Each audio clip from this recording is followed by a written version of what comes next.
पिछले 13 सालों से झोले में बच्चों की फोटो और तहरीर की फोटोकॉपी लेकर घूमने वाली नीतू की खुशी का कोई पार नहीं है। बच्चों के आते ही नीतू ने बेटा और बेटी को मिठाई खिलाकर उनका स्वागत किया। उसके बाद आसपास के लोगों को भी मीठा खिलाया। नीतू काफी खुश है। साथ ही वह समाज सेवी नरेश पारस को अपना भगवान बता रही हैं। बता दें कि शाहगंज की नीतू की शादी बेलदार से हुई थी। शादी के बाद 2 बच्चे हुए, लेकिन पति छोड़कर चला गया। नीतू की दोबारा शादी हुई। दूसरा पति भी मजदूरी करता था। 2010 में वह अपने पति के लिए घर खाना लेने आई तो 9 साल की बेटी राखी घर में बैठी हुई थी। घर बिखरा हुआ था। नीतू ने गुस्से में उसे एक चिमटा मार दिया, जिसके बाद राखी अपनी मां से नाराज होकर 6 साल के भाई बबलू को लेकर घर से निकल गई। दोनों आगरा कैंट रेलवे स्टेशन पहुंचे और ट्रेन से मेरठ आ गए, जहां पर उन्हें जीआरपी मेरठ ने पकड़ लिया। उन्हें बिलासपुर का बताकर मेरठ चाइल्ड लाइन के सदस्यों को सौंप दिया, जहां से बाल कल्याण समिति के आदेश पर 18 जून 2010 को सुभारतीकरण आश्रम में भेज दिया। 2 हफ्ते पहले चाइल्ड राइट एक्टिविस्ट नरेश पारस से बेंगलुरु के एक युवक ने संपर्क किया। बताया कि उसकी बहन गुड़गांव में है। वह दोनों आगरा के रहने वाले हैं। 13 साल पहले घर से निकले थे, अब पता याद नहीं है और परिवार के बारे में भी कोई जानकारी नहीं है, पर परिवार के पास जाना चाहते हैं। युवती ने अपनी मां की गर्दन पर जले का निशान बताया। मां बाप के नाम को लेकर भी वह आश्वस्त नहीं थे। इसके बाद नरेश पारस ने मेरठ में संपर्क किया। वहां से जानकारी ली तो रिकॉर्ड में दोनों का पता बिलासपुर मिला। मध्य प्रदेश के बिलासपुर में जानकारी की, लेकिन वहां कोई रिकॉर्ड नहीं मिला। बबलू और राखी से बात की तो उन्होंने कुछ पुरानी बातें बताई। 4 दिन हो गए इस बातों को। फिर मैंने वहां पे गई तो मुझसे एक साहब ने कही, अंदर में गई तो हमने भी सुनी है कि कोई बच्चा की यहाँ पे रिपोर्ट मिली है। तो मैंने कही ठीक है सर। तो चौकी पे जाना, चौकी पे बच्चों की वो आते हैं। अच्छा, ये बताइए, आपके बेटा और बेटी अब 13 साल बाद वापस आए हैं, कितनी खुशी आपको हो रही है महसूस, और क्या कहेंगे इनके लिए जिनके द्वारा आप मिले हैं इनसे, उन्हें मिलवाया? भगवान है उसने मेरे का, जितनी भगवान को मानती हूँ उसने नरेश साहब को मानती हूँ। बेचारा बहुत अच्छा है, जो मेरे लिए इतना करे। किसी और भी बच्चे हो बेचारा, उनके लिए भी मैं शुक्रिया अदा करती हूँ कि जिसकी माँ बाप अगर छूटी हो, भगवान करे ऐसे ही उन लोगों को मिल जाए। नरेश साहब इतने अच्छे हैं, इतने अच्छे, उनके बाल बच्चा को बहुत आपको खुश कितनी रखे खुशी हो रही है भगवान। बच्चों को देख के सामने अब इस समय? बहुत बहुत। आगरा कैंट से चाइल्ड राइट एक्टिविस्ट नरेश पारस नीतू के बेटे बबलू को लेकर घर पहुंचे। मां को पहले से ही जानकारी दे दी थी, इसलिए वह पूजा की थाली लेकर अपने बेटे और बेटी का इंतजार कर रही थी। जैसे ही दोनों घर पर आए, मां उनसे लिपट कर रोने लगी और कहने लगी कि तू दीदी के साथ क्यों चला गया था? मेरे जिगर के टुकड़े, मेरे गले से लग जा। और कैसे कैसे अब तुम्हारी मुलाकात हुई, घर पे पहुंचे कैसे, पूरा पूरा बात क्या बताओ सर। मैं छोटे पर सर मैं खो गया था। मुझे सर पता नहीं था कि मतलब कैसे खोया था, मुझे ये भी नहीं पता सर। तो सर मतलब मैं और मेरी दीदी सर मतलब स्टेशन गए थे। तो सर वहाँ पर मतलब इधर उधर घूमते थे और सर फिर उसके बाद ऑटोमेटिक सर हम लोग एक स्टेशन, सॉरी हाँ, हम लोग एक रेल में बैठ गए थे सर। तो हम लोग क्या कहते हैं मेरठ पहुंचे थे सर। तो मेरठ में सर एक चाइल्ड लाइन एक मैम थी, तो उन्होंने हमको एक दिन अपने पास रखा था और उसके बाद हम लोगों को एक संस्था में भेज दिया था छोटे बच्चों के। तो वहाँ पर सर मैं थ्री इयर्स रहा और दीदी 1 ईयर्स रही थी।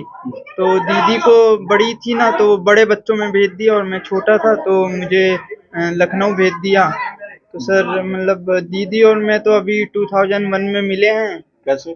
सर वो एक मैम थी, कोई एक मैम थी, तो उन्होंने सर मतलब वहाँ की अधीक्षिका थी न्यू। तो उन्होंने मुझे मतलब उन्होंने सब कुछ पूछा सबसे कि कौन कौन सब लोग अपना एक एक बार सब लोग आके बताओ एजुकेशन, वो पूछो, सब लोग से पूछा तो हम लोगों ने बताया। तो मेरा तो मतलब हो सकता था, दीदी ने बोला। तो वो क्या कहते दीदी ने दिल्ली में पूरे हॉस्टल में संस्था में सबसे पूछा कोई राखी नाम की है। तो सर वहाँ पर मेरी बहन मिली एक। तो मतलब उनसे मुझे कांटेक्ट हुआ। मुझे अभी वही 2-3 साल हुए हैं अभी दीदी से मिले। कितने साल बाद परिवार से मिल रही हो, कैसे गए? मैं 2010 या उससे पहले ही छोटी थी, तो मुझे पता नहीं किस रीज़न से मैं ऐसे ही घर से निकल गई थी और भाई के साथ। तो ऐसे ही हम निकल के रेलवे स्टेशन पहुंच गए थे और ट्रेन में बैठ गए थे। तो ट्रेन के वजह से ही मैं फैमिली से अलग हो गई थी और उस टाइम पे ऐसे इतना एजुकेटेड नहीं थे, तो चले तो गए थे, वापस आने का ज़रिया नहीं पता था और एड्रेस वगैरह कुछ नहीं पता था, सिर्फ मम्मी का नाम पता था।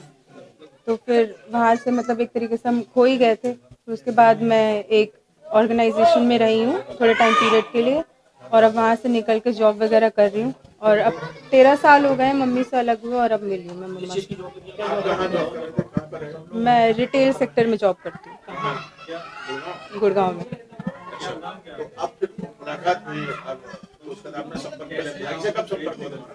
दो तीन साल पहले हुआ था भाई से, तब मतलब 2-3 साल बाद भाई का पता चला था। उससे पहले कांटेक्ट खो गया था, कोई कांटेक्ट में नहीं था, तो थोड़े टाइम पहले ही पता चला। बबलू और राखी की मां नीतू का कहना है कि नरेश पारस हमारे लिए भगवान की तरह हैं। जिस तरह से भगवान बिछड़े हुए परिवारों को उनसे मिलाता है, नरेश पारस ने मेरे बच्चों को मुझसे मिला दिया है। मैं भगवान से प्रार्थना करती हूँ कि जैसा समय मैंने देखा किसी के परिवार में ऐसी मुश्किल ना आए। आज से 1 हफ्ते पहले ये बच्चा मेरे संपर्क में आया था और ये चूँकि बेंगलोर में कई संस्थाएं मुझसे संपर्क में हैं, उनके माध्यम से इन्होंने नंबर लिया, फिर मुझसे बात की। तो इन्होंने ये बताया कि हम आगरा से बहुत पहले गायब हो गए थे, तो हमें अपने परिवार के बारे में ज़्यादा जानकारी तो नहीं है, लेकिन हम अपने परिवार से मिलना चाहते हैं। तो जब इनसे बातचीत की तो इस बच्चे ने पूरी तरह से नकार दिया कि न तो मुझे माँ-बाप का नाम याद है, न शहर का नाम याद है। तो फिर इसने बताया कि मेरी एक बहन है, वो गुड़गांव में जॉब करती है, मैं उससे बात कर सकता हूँ। तो इन्होंने कॉन्फ्रेंस कॉल पे मेरी उससे बात कराई।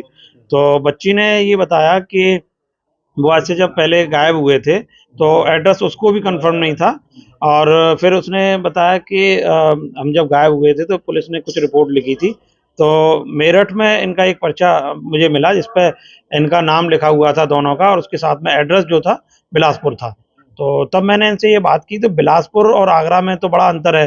बिलासपुर छत्तीसगढ़ में है, तो वहाँ मैंने ट्रेस किया तो वहाँ इस नाम का कोई बच्चा नहीं मिला। फिर दोबारा इनसे बातचीत की तो बच्ची ने कहा कि हम आगरा के हैं। तो आगरा में भी इनको श्योर नहीं थे कि आगरा में कैसे हैं, कोई एड्रेस नहीं था इनके पास में। तो जब बच्चे से बात की तो इसने ये बताया कि जब हम जिस स्टेशन से हम गए थे, उस स्टेशन के बाहर एक इंजन है। तो दिमाग में विचार आया कि आगरा कैंट में एक बाहर इंजन भी है। तो फिर उससे थोड़ा-सा ट्रेस किया और फिर जब ये पकड़े गए थे वहाँ मेरठ में, तो सेम डे को बता रहे हैं। तो ऐसे में फिर ये मेरठ की दूरी आगरा से ज़्यादा नहीं है, तो वहाँ पे फिर मैंने पता किया तो इनका ट्विटर के माध्यम से मैंने पुलिस से जानकारी ली, तो ट्विटर से कोई रिस्पॉन्स नहीं मिला। फिर मैंने गुमशुदा प्रकोष्ठ में जानकारी मांगी तो कि इस बच्ची के नाम से कोई मिसिंग दर्ज हो, तो वहाँ से पता चला कि थाना जगदीशपुरा में 2010 में इन बच्चों की गुमशुदगी दर्ज थी। तो पुलिस ने वहाँ जाकर देखा तो क्योंकि ये किराए पर रहते थे, मकान खाली करके जा चुके थे, ये नहीं मिले, फिर इनको ढूंढना बड़ा चुनौती था। तो फिर इनके साथ में पुलिस के साथ में फिर ट्रेस किया इसमें, तो ये परिवार शाहगंज में मिला। शाहगंज के बाद में पता चला कि ये परिवार पथौली में रहता है। तो फिर इन बच्चों की मैंने इनकी माँ से वीडियो कॉल के माध्यम से बात कराई, क्योंकि बच्ची ने एक क्लू दिया था कि इनका नाम नीतू है और इनकी गर्दन पर जले के निशान है। उससे फिर ट्रेस किया, तो वीडियो कॉल पर इन्होंने एक दूसरे को पहचान लिया और फिर दोनों बच्चों को बुलवाया। बच्चा वो बेंगलोर से आ गया और जो बच्ची है वो गुड़गांव से आ गई है और आज अपने परिवार से मिल चुके हैं। डीजी महाराजा न्यूज के लिए ब्रज किशोर शर्मा की रिपोर्ट।